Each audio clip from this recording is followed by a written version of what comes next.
C'est franchement cool de voir tous ces exemples de gamification en lien à l'écologie. Ça va peut-être pas sauver la planète, mais au moins ça aide et ça donne un peu d'espoir. Et selon les exemples, ça permet de faire des économies. Et faut dire que certains exemples sont plutôt fun.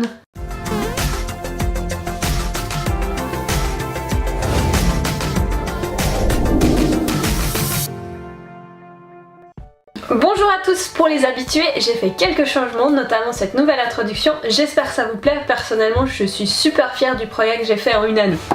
Et est-ce qu'on peut parler du sujet de la vidéo maintenant? Oui, j'y arrive. Comme vous pouvez le voir dans le titre de cette vidéo, aujourd'hui on va parler d'exemples de gamification dans l'écologie. Ça fait longtemps que je voulais parler du sujet parce qu'il y a déjà plein d'exemples de gamification en lien à l'écologie, mais surtout c'est parce que c'est un sujet qui touche tout le monde. Moi aussi? Oui, tout le monde. Et comme il y a énormément d'exemples qui sont souvent similaires, j'ai choisi des exemples de manière à vous montrer des choses différentes. Des exemples des quatre coins du monde, certains très gamifiés, certains peu gamifiés, certains très coûteux ou très simples à mettre en place, tout comme des exemples avec énormément d'écrans, de virtuels, de technologie, comme des exemples sans écran, sans technologie.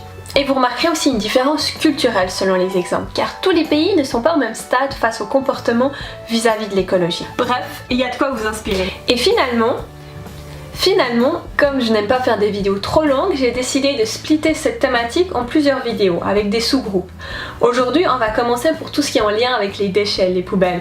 Donc pour jeter, trier, recycler. Et j'insiste sur le fait que je parle que d'exemples qui sont au moins un peu gamifiés. Et si vous êtes tombé un peu au hasard sur cette vidéo et ne savez pas ce que c'est la gamification, je vous conseille fortement de commencer par ma vidéo Introduction à la gamification. Comme vous pouvez le voir, j'ai encore divisé les exemples en plusieurs groupes. Le premier groupe a comme but d'inciter à jeter ses déchets dans les poubelles. Je l'ai appelé les poubelles 2.0. Dans ma vidéo d'exemple de gamification dans les espaces publics, nous avions déjà vu la poubelle la plus profonde au monde.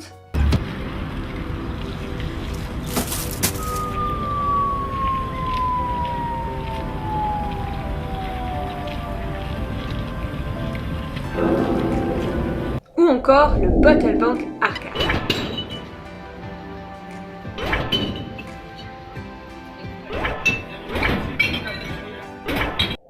Mais dans cette catégorie, on peut encore ajouter les poubelles des gares CFF en Suisse. Le projet a commencé en 2012, au début uniquement dans la gare de la capitale suisse, Berne. Le résultat était impressionnant. Les clients jetaient 95% des déchets dans le bac approprié. On estime que ce sont 750 tonnes de journaux, bouteilles en PET, canettes d'aluminium par année qui sont ainsi recyclées au lieu d'être incinérées. La start-up new-yorkaise SenseCity a créé les poubelles Tetra Bin, qui sont dotées d'intelligence artificielle. Lorsque vous jetez un déchet dans la Tetra Bin, les cubes lumineux se remuent et bougent en fonction de la taille, de la forme des déchets, et la poubelle se transforme en Tetris.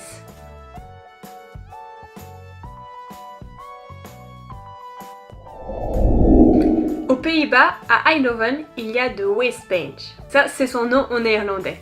Et je crois que je n'ai pas besoin de vous expliquer comment ça marche, la vidéo explique bien comment cela fonctionne.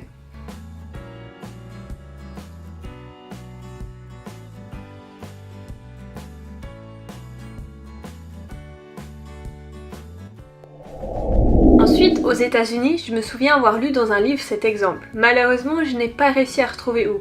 Mais si je me souviens bien, ça se passe le long d'une autoroute aux USA. Le problème, c'est que tout le long de l'autoroute, il y a des déchets. Ce qu'ils ont fait, c'est qu'ils ont dessiné des énormes paniers de basket de manière à inciter les gens à jeter leurs déchets en visant le centre de panier de basket. De cette manière, plus de déchets ou presque plus entre les paniers de basket qui se trouvent tous les X kilomètres. Et donc plus facile à récolter les déchets uniquement où il y a des paniers de basket dessinés. Alors personnellement, le mieux serait d'apprendre à la population de ne pas jeter ses déchets par la fenêtre de la voiture. Mais bon, pour avoir un changement très rapidement et relativement simplement, je dois dire que l'idée est plutôt sympa. Mais s'il vous plaît, ne jetez pas vos bouteilles aux canettes par la fenêtre sur l'autoroute, car de 1, ça se fait pas, mais de 2 surtout, si c'est dans un champ, les machines vont les broyer et ne les verront pas et finiront dans la nourriture du bétail, et ça, c'est vraiment pas chouette. Pour le dernier exemple des poubelles 2.0, on retourne en Suisse, à Lausanne, avec la campagne Slurp, organisée par l'agence de communication Transistor. Divers moyens de communication ont été utilisés, dont les poubelles qui ont été transformées en monstres sympathiques. Une partie d'entre elles, sonorisées, remercient par de drôles de bruits celles et ceux qui jettent leurs déchets. Et lors de la 3e et dernière campagne de Slurp en 2015, ils ont rendu certaines poubelles télécommandées à distance et alimentées via l'énergie solaire. Alors oui, je suis sûre qu'il y a encore plein d'autres exemples que j'aurais pu mettre dans cette catégorie. Mais j'ai encore plein de choses à vous montrer, comme par exemple lorsque malheureusement il est trop tard, que les déchets n'ont pas été jetés dans les poubelles. La réponse la plus connue à ce jour, c'est le plugging. Le mot plugging, c'est une combinaison du mot plocka upp, qui signifie ramasser en suédois, et du mot jogging. Sachant ces deux mots, on peut très vite comprendre le concept. Tout a commencé en Suède en 2016, mais depuis, le concept s'est répandu partout dans le monde. Le principe est simple, il s'agit pour le coureur de se doter d'un sac poubelle et de ramasser les déchets trouvés durant son jogging. En plus de nettoyer les rues, cela a un autre avantage pour le coureur. En effet, en tant qu'entraînement, il permet de varier les mouvements du corps en ajoutant des flexions, des accroupissements et des étirements à l'action principale de la course. Bref, ça permet de varier les entraînements. Le plugging s'organise souvent en événement car c'est plus sympa de faire cela en groupe. Et oui, pour rappel, 80% des joueurs sont de type social. Passons maintenant aux déchets papier. D'un côté, on détruit des forêts pour imprimer du papier et d'un autre côté, c'est quoi le pourcentage de courrier qu'on reçoit qui va directement à la poubelle ? Selon Wikipédia, en 40 ans, l'on a augmenté par 400% la consommation de papier. Aux États-Unis, le papier représente 40% du total des déchets, ce qui représente 71,6 millions de tonnes de déchets de papier par an, rien qu'aux USA. 71,6 millions de tonnes. Pour comparer, 71 millions de tonnes, ça représente 11 933 333 éléphants. Ou encore 130 406 fusées Falcon 9. Ou 7089 tours Eiffel. Et là, je parle que des déchets papier uniquement en une année, uniquement aux États-Unis. Bref, si on veut sauver la planète, il y a du travail rien que pour le papier. Mais dans cette vidéo, je voulais surtout vous parler des déchets papier de type courrier papier. La solution la plus simple et efficace, c'est de mettre un autocollant, pas de publicité. Mais il reste encore tous les courriers adressés à nos noms, tels que magazines ou catalogues. C'est pour ça que 2 compagnies américaines ont pour mission d'aider les habitants à diminuer ce type de courrier. Tout d'abord, il y a Paper Karma, très simple à utiliser. Vous créez un compte, puis il vous suffit de prendre en photo les courriers que vous ne voulez plus recevoir et de cliquer sur envoyer. Ensuite, Paper Karma fait le nécessaire pour vous désinscrire à cette newsletter. Bon, par contre, ça ne fonctionne pas pour les factures. Sur leur site, l'on peut voir que Paper Karma a déjà supprimé plus de 8 millions de courriers. Catalog Choice est une autre entreprise américaine qui offre la même chose avec l'application mobile MailSup. À ce jour, je ne connais que des exemples aux États-Unis malheureusement. Le prochain groupe regroupe des exemples des 4 coins du monde qui ont pour but d'encourager à recycler contre une récompense financière ou une autre récompense. À Taïwan, plus précisément à Taipei, on trouve iTrash Smart. Lancé en 2017, les habitants jettent dans ces poubelles leurs ordures à recycler, telles que bouteilles en PET ou canettes, et reçoivent en échange de l'argent sur leur EasyCard. Cette carte est utilisée pour payer le métro de la ville. Le but est d'encourager à recycler et donne plus de flexibilité aux consommateurs étant donné que c'est disponible 24 heures sur 24, à l'inverse du camion poubelle. En France, il y a par exemple Cannibal, qui ressemble à un distributeur mais récupère et trie gobelets, canettes et bouteilles en plastique. En plus de cela, il récompense le geste par un système de jackpot. Après avoir jeté un déchet, l'utilisateur peut tenter sa chance et gagner un lot ou rien du tout. Aux Pays-Bas, après The Waste Bench, on retrouve cette fois-ci Waste Lab. Lancé initialement à Amsterdam en 2015, le concept se développe gentiment dans le pays. Il suffit de s'abonner sur leur site. Ensuite, pour chaque sac de déchets triés, vous collectez des pièces virtuelles qui peuvent être échangées contre des offres ou réductions sur des produits ou services.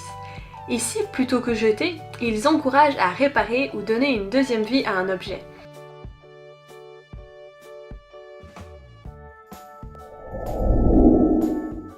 L'application Recyclebank aux USA permet aux utilisateurs de gagner des points en résolvant une série de questions et réponses, en apprenant des pratiques de la vie écologique ou en s'engageant à les suivre.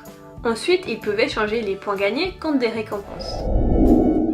En Allemagne, le concept de consigne sur les bouteilles existe depuis bien longtemps.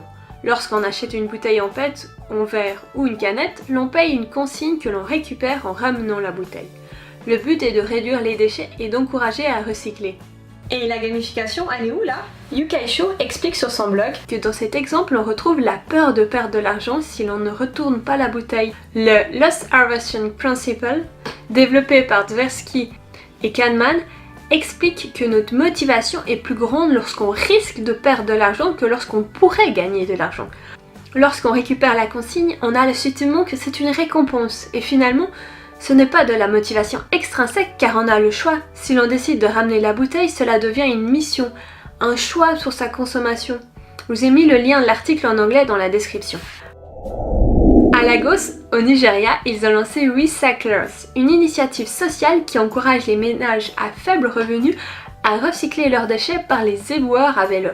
Recyclers a pour objectif de changer ce comportement grâce à un système incitatif qui communique par SMS et récompense les personnes qui recyclent en fonction du poids de leurs déchets. Les points gagnés peuvent être échangés contre des récompenses allant des articles ménagers aux articles quotidiens de base. Les valeurs de charge circulent régulièrement dans les rues étroites des quartiers denses à faible revenu afin de récupérer les produits recyclés qui sont ensuite vendus aux transformateurs de recyclage locaux. Un autre exemple, malheureusement je ne sais pas dans quelle ville, mais dans un pays d'Amérique du Sud où le budget et l'infrastructure n'est pas comparable à un pays développé, ils ont cherché un moyen d'encourager les gens à jeter leurs déchets. Pour cela, ils se sont inspirés de la thématique du football, qui fonctionne plutôt bien dans les pays du Sud, et transformé la ville en 8 équipes par quartier. Chaque fois que la voie y passe, elle indique le score et le classement des 8 quartiers selon la quantité d'ordures collectées. Les habitants ont vite compris ce qu'il fallait faire pour être bien positionnés dans le classement. Après 3 semaines, les effets étaient déjà visibles. En deuxième étape, ils ont ajouté des couleurs sur les bacs, puis des goals, etc. Après 6 mois, 940% de déchets ont été ramassés en plus. Depuis, je précise que cela a commencé il y a environ 3 ans, il y a des sous-ligues, des catégories, des championnats internes, etc. Bref, l'univers du foot, ça fonctionne plutôt bien pour cette ville. Et finalement, à nouveau en France, il y a cette fois-ci la start-up marseillaise Clink. Vos déchets recyclés sont transformés en points convertibles et en bons cadeaux à utiliser dans de nombreuses enseignes. On peut utiliser la carte Clink ou leur application pour collecter les points. Pour le moment, Clink est disponible dans plusieurs communes de France et à Monaco, mais a tout le potentiel de s'accroître. Pour finir, parlons des déchets alimentaires. Il paraît qu'un tiers de la production de nourriture finit dans les poubelles. Un tiers.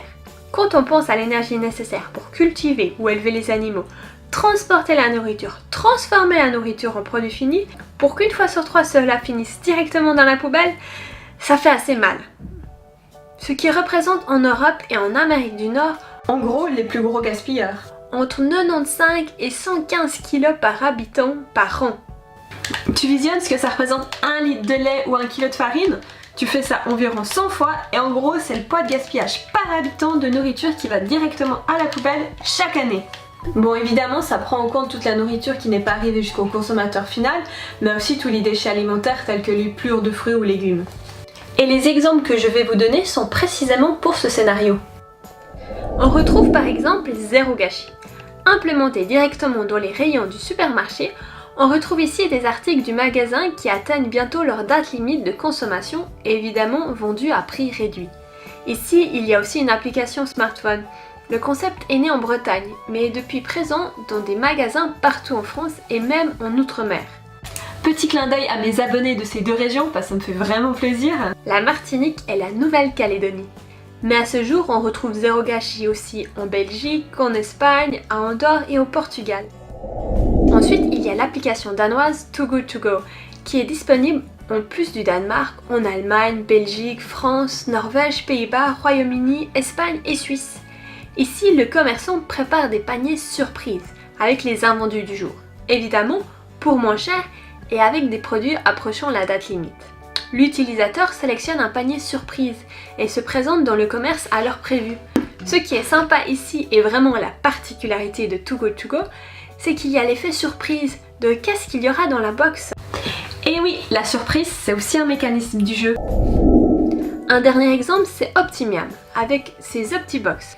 Lancée en 2014 à Paris, l'application fonctionne actuellement dans 26 villes de France, dont par exemple Toulouse, Marseille ou encore Lyon, avec des restaurants, supermarchés, cafés et boulangeries. En revanche, ici, pas de surprise. On choisit ce que l'on veut. Le commerçant prend en photo les articles qu'il met à 50% et indique quand l'offre est disponible. Voilà, je crois qu'on a plutôt fait le tour. Évidemment, il y a encore d'autres exemples qu'on aurait pu prendre en compte, mais comme je vous ai dit, je voulais pas faire une vidéo de 2 heures.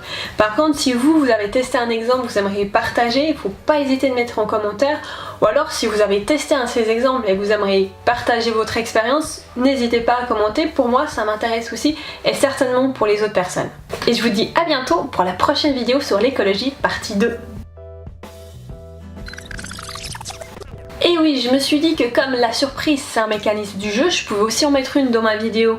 Du coup, je me suis dit que pour tous ceux qui avaient regardé la vidéo jusqu'ici, ils méritaient d'avoir un petit plus, un petit conseil pour la gamification. Mon conseil du jour, donné par de nombreux auteurs, dont Jane McGonigal, c'est d'insister sur l'importance de la collaboration et du social lorsque l'on réalise des missions qui dépassent notre simple individualité. Il est évident que le résultat agrégé de l'ensemble des utilisateurs sera beaucoup plus signifiant, motivant que son simple nombril. C'est vrai. À bientôt.